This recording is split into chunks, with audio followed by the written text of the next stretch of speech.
Раки, приветствую вас на моем канале. Это ваш гороскоп на май 2025 года.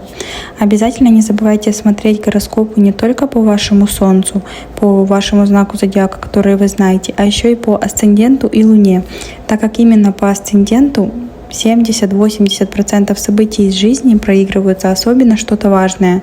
Переезд, отношения, новая работа, карьера. Если вы не знаете свой асцендент или Луну, пишите в комментариях точное время рождения, место рождения и дату рождения, и я бесплатно для вас его рассчитаю, и вы сможете смотреть гороскопы на месяц полной картиной на все 3 знака. Так как многие пишут, что вот у меня там что-то не сбывается в жизни, не проигрывается, такие события не происходят, а на самом деле, потому что человек не знает свой асцендент, смотрит просто гороскоп только по Солнцу. Конечно же, не все там сбывается. После насыщенного марта и непростого апреля, наполненными затмениями, ретроградными планетами и важными эмоциональными процессами, май сейчас даст вам возможность немножко выдохнуть, вообще всем нам.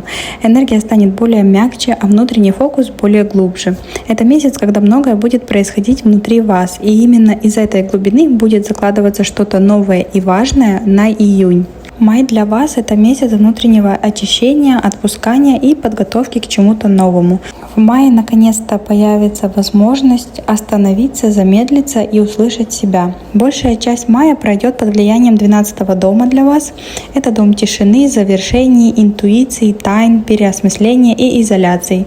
Это не месяц ярких внешних перемен, это месяц внутренней перестройки. Вы можете почувствовать, что вам хочется тишины, закрыть старые истории, пересмотреть свое окружение, выйти из чужих жизней и наконец-то вернуться к себе.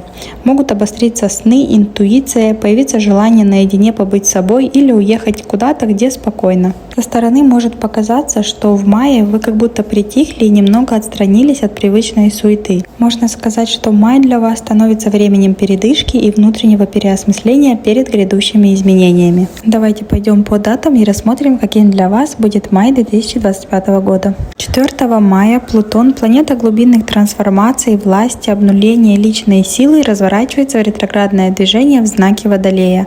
Это одна из самых медленных и мощных планет, и ее разворот не внезапный поворот, а медленное, но мощное переключение. Представьте себе, как огромный круизный лайнер, который пытается развернуться. Это происходит очень медленно.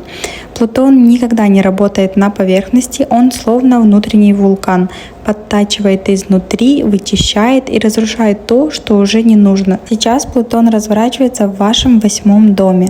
Это зона, где лежат самые чувствительные, уязвимые и часто неудобные для обсуждения темы.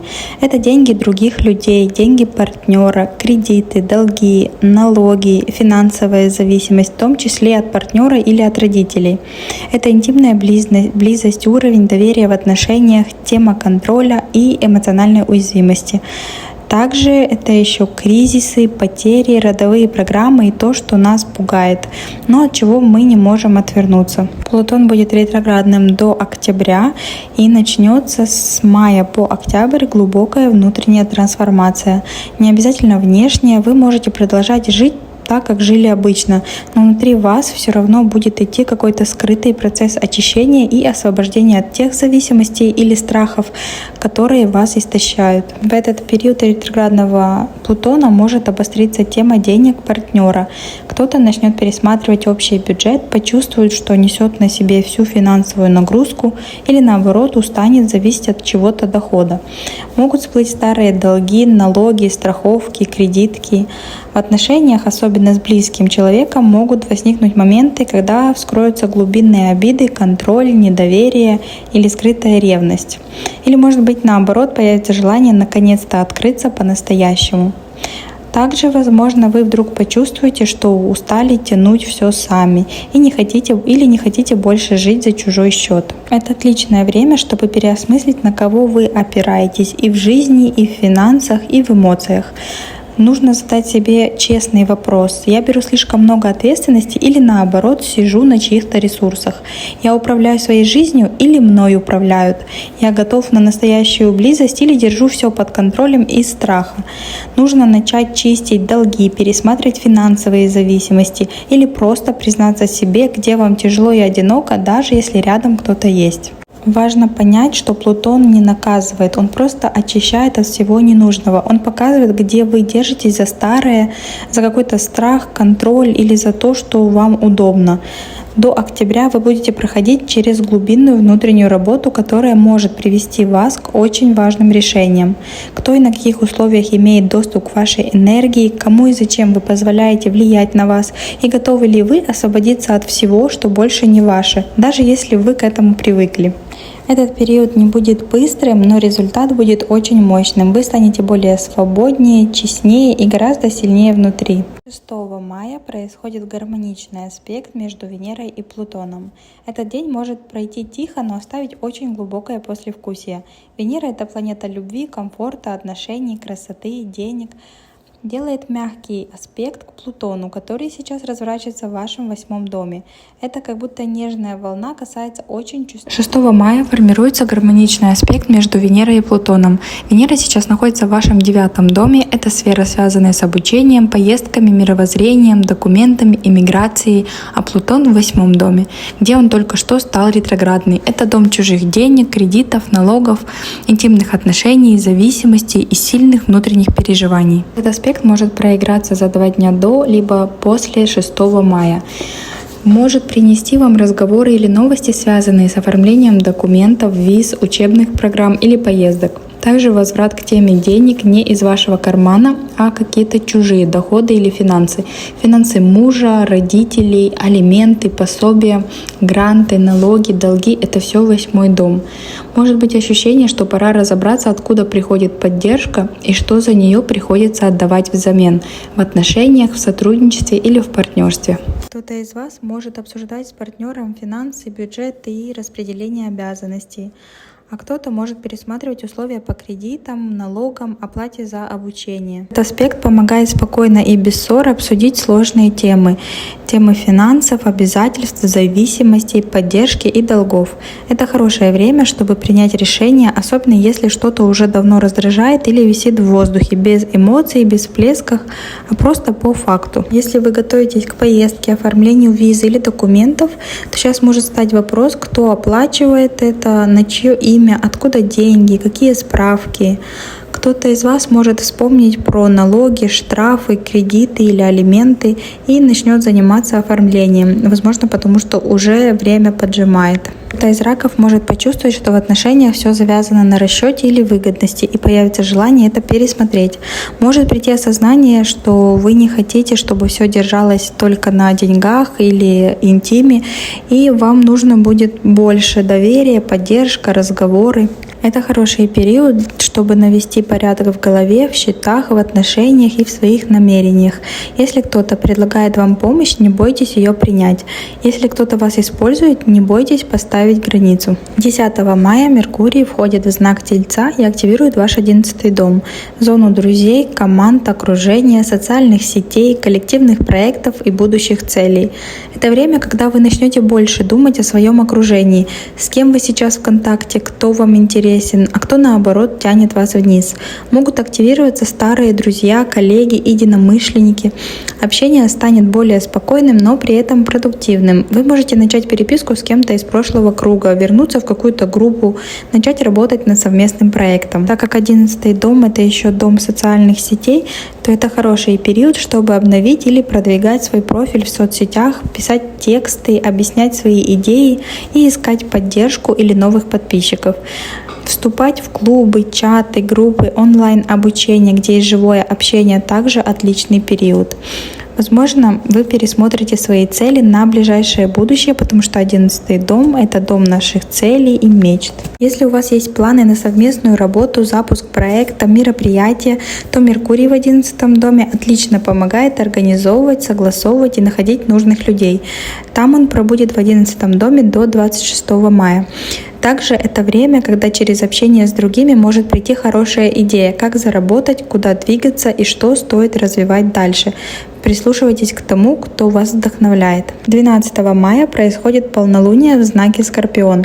И для вас, раки, оно произойдет в 5-м доме гороскопа. Это сектор, который отвечает за любовь, романтику, отношения с детьми, творческие проекты, хобби, а также все то, что приносит вам радость, удовольствие и вдохновение. Полнолуние — это всегда кульминация, результат, эмоциональный пик и осознание. Часто оно помогает увидеть ситуацию ясно, подвести итог и принять внутреннее или внешнее решение. Если вы в апреле или даже еще в марте начали развивать романтические отношения, заниматься творчеством, планировать что-то для ребенка или для себя, то как раз в период полнолуния вы можете получить результат или четкое понимание, как быть с этим дальше. Либо если вы начинали что-то новое в этой сфере, когда было новолуние в знаке Скорпион полгода назад. К примеру, если вы начали встречаться с человеком, сомневались в чувствах, то сейчас вы можете понять, что это серьезно, или наоборот, что вас тянет это вниз и вы хотите это отпустить. То есть полнолуние — это кульминация того, что вы начали в новолуние. Если у вас есть дети, может быть ситуация, связанная с их успехами, финалом учебного года или выбором кружка, переходом на новый этап. Если вы что-то создавали, писали, рисовали, готовили, пробовали что-то творческое, то именно сейчас может быть момент, когда вы это покажете, получите отклик или сами поймете, что делать дальше. Может прийти решение. Также это полнолуние может затронуть тему удовольствия и эмоционального включения в жизнь. И многие из вас, раки, почувствуют, что устали быть только полезными, нужными и правильными. А где радость, где вдохновение в жизни?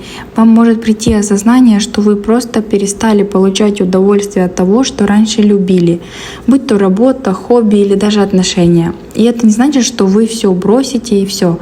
Нет. Но, возможно, вы решите что-то поменять, чтобы снова чувствовать себя живым или живой в этой сфере.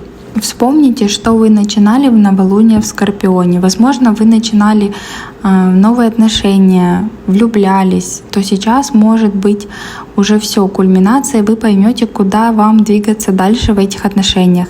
Если вы задумывали что-то новое, какое-то творчество, начинали свое дело, возможно, вы не рассказывали об этом, только пробовали, то сейчас это выйдет в мир и об этом узнают.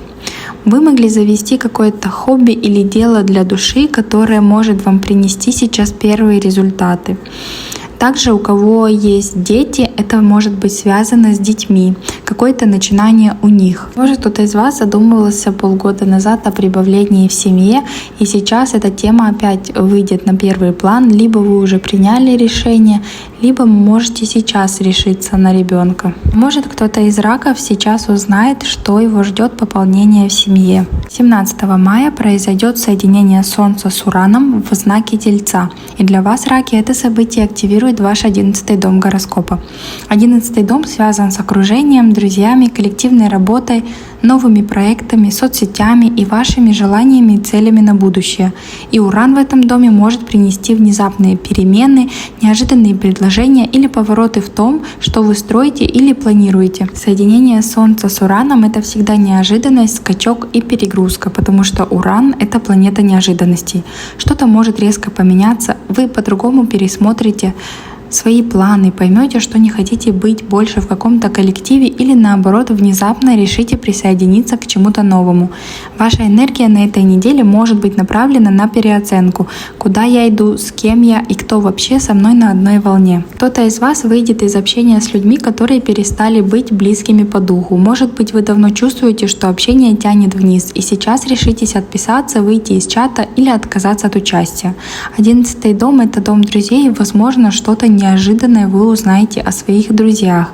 У кого-то, наоборот, может появиться неожиданное приглашение в новый круг общения, на мероприятие или в рабочую команду. Это может быть именно то, что даст вам вдохновение и поддержку.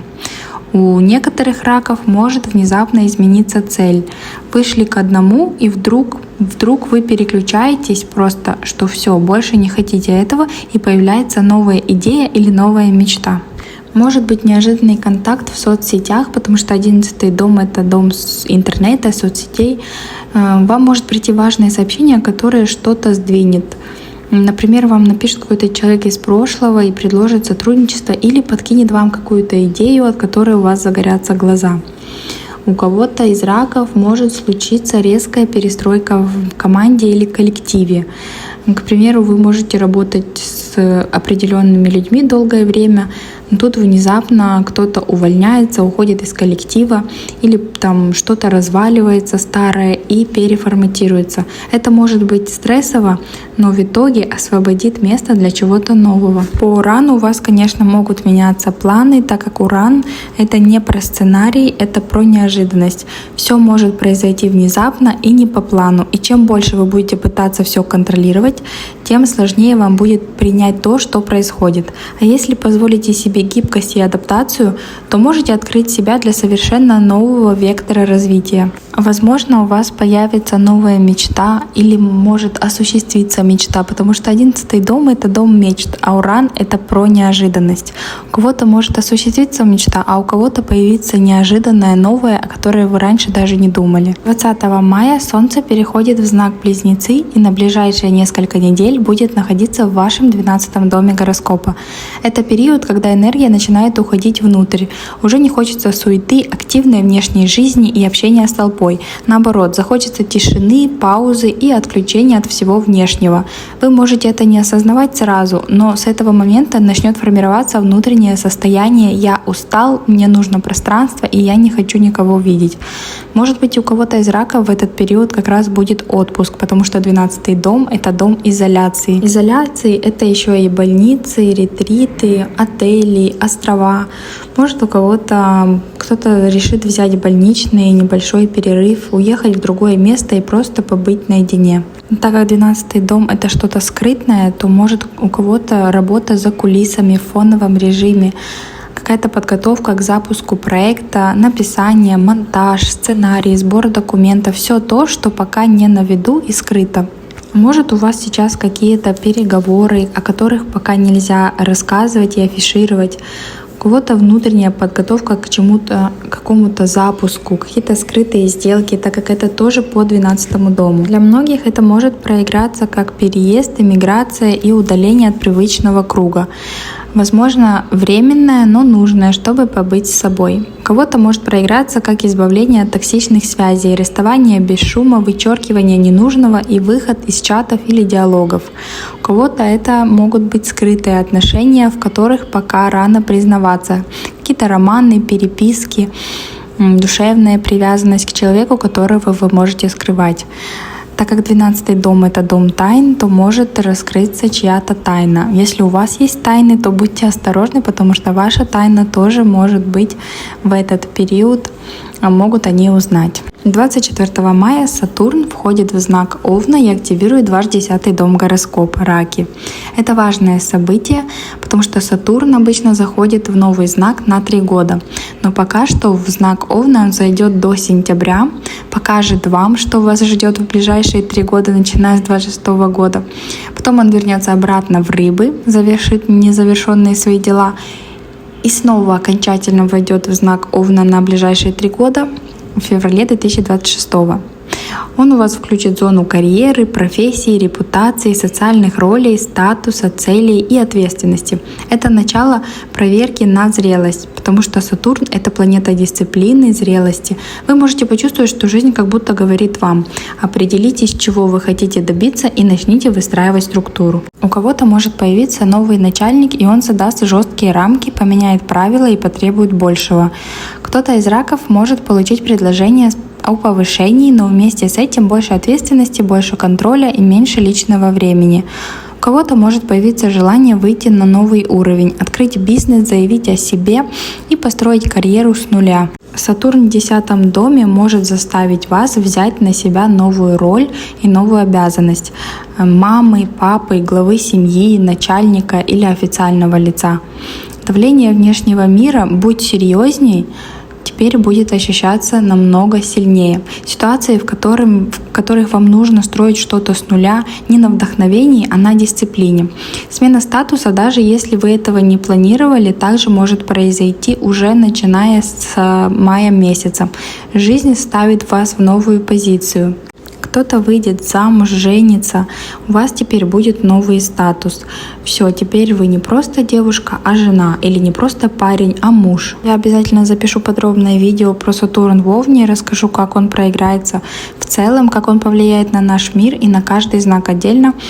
И запишу также для Юпитера и Урана, потому что они меняют знак в июне месяце, если я не ошибаюсь.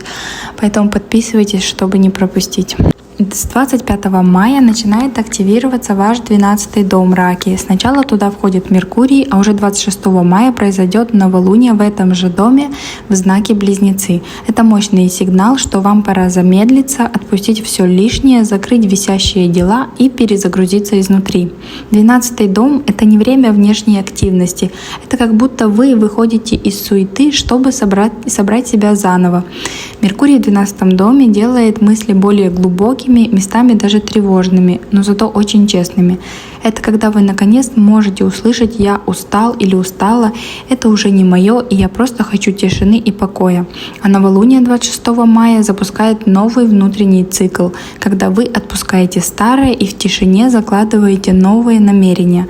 Только не внешние, а пока что внутренние. Да, у некоторых раков это может проиграться как внешнее событие, может быть отпуск, больничный или просто спад энергии. И это не про слабость какую-то, это просто необходимость вам сейчас перезагрузиться. Кто-то может начать закрывать старый проект, договариваться о завершении сотрудничества или выйти из обязательств, которые больше не радуют. У кого-то может прийти желание отписаться от всего лишнего, пересмотреть соцсети, отпустить контакты, которые больше вам не нужны. Вы можете начать писать дневник, медитировать, больше спать, отключать телефон, и не потому, что вы не хотите, а потому, что так требует тело и ваша психика.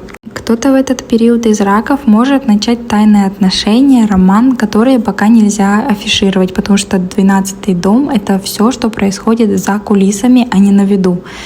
У кого-то может появиться интерес к эзотерике, психологии, йоге и всему, что помогает работать с подсознанием. Май для вас, раки, это месяц, когда многое будет происходить внутри вас, и не все будет видно окружающим. Многие процессы в мае будут направлены на завершение, очищение, внутреннюю настройку и отпускание ненужного. Может, кто-то из вас начнет что-то в мае, какой-то проект, о котором пока нельзя рассказывать. Это время, когда важно не торопиться, не тащить чужое, а прислушиваться к себе, к своему телу, интуиции и к тому, где вы устали и что вас больше не вдохновляет.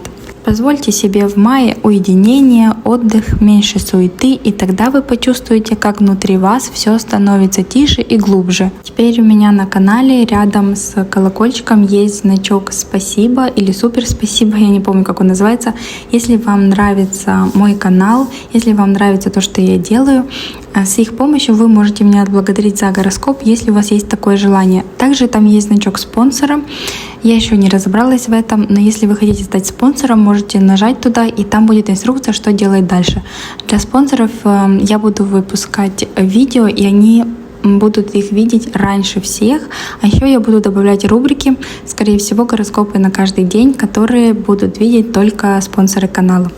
Спасибо большое за просмотр. Подписывайтесь на канал, ставьте лайки, пишите комментарии. Я на все комментарии отвечаю. И спасибо вам большое, что пишете очень много добрых слов. Раки, желаю вам удачного мая.